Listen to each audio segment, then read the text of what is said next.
তো hey guys, কেমন আছো সবাই? আমি বাজমে চন্দ্রা নিয়ে চলে এলাম একটা নতুন ভিডিও। তো আজকের ভিডিও চলো শুরু করা যাক। তোমার বর যদি এত খারাপ তাহলে বরের কাছে যাচ্ছ কেন? তারপর খারাপ হোক আর ভালো হোক, তো সে তার বেতার বরের কাছে যাবে না? তার নেই, তবে মেয়েটাকে নিয়েও চলে যাবে। আমি কি নিয়ে থাকবো?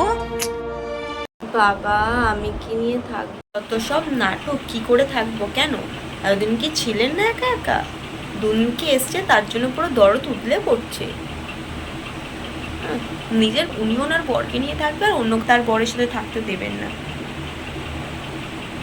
যত সব নাটক।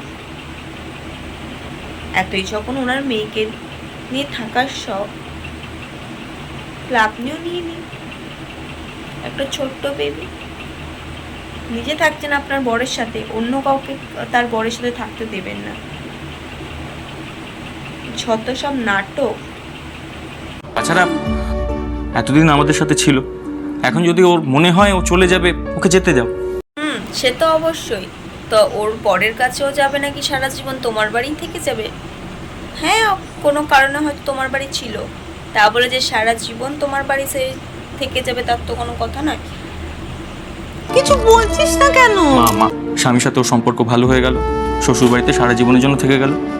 আর কাকিমা, তা বলে ওর বরের কাছে যাবে না, ওর মেয়েকে নিয়ে যাবে না, সারা জীবন কি আপনার কাছেই রেখে দিয়ে যাবে? আর আপনার কাছেই কেউ থেকে যাবে? আপনিও তো আপনার বরের সাথেই আছেন না? তাহলে ও যদি ওর বরের সাথে থাকে তাহলে তো আপনার অসুবিধাটা কোথায়?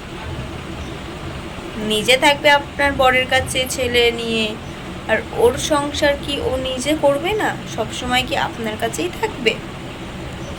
তো আজকের ভিডিওটা এই পর্যন্ত। যদি ভালো লাগে লাইক, কমেন্ট, শেয়ার ও সাবস্ক্রাইবটা করে দেবেন।